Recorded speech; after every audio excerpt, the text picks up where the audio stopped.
Welcome to our channel. Today we how to transfer courses with Academic Earth, beginner guide step by step clearly. Start by visiting the Academic Earth website. Log into your existing account or create a new one if you haven't already. Once logged in, navigate to the courses section on the main menu. Browse through the available courses that interest you.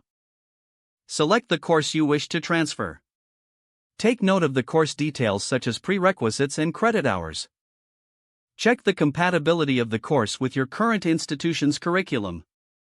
Contact your academic advisor for guidance on the transfer process. Request any necessary documentation from your current institution.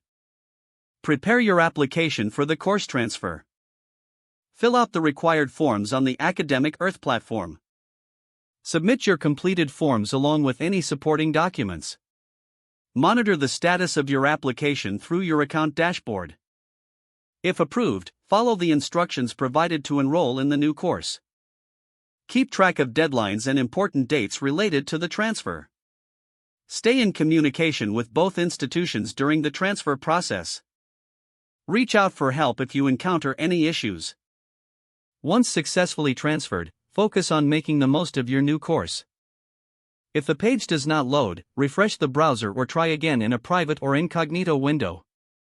Make sure you are using the correct email address, then retype it carefully to avoid small typos. If your password is not accepted, use the reset option and create a new strong password you can remember. Check your spam folder for verification or security emails, then complete any requested confirmation steps.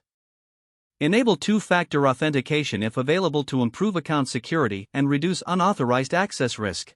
After signing in, review your profile details so your contact information and settings are accurate and current. If you see an error message, note it down and try again after restarting your device and internet connection. Log out when you finish, especially on shared devices, to keep your account and payment information secure. If the page does not load, refresh the browser or try again in a private or incognito window. Make sure you are using the correct email address, then retype it carefully to avoid small typos. Don't forget to like this video and subscribe to our channel for more step-by-step tech guides.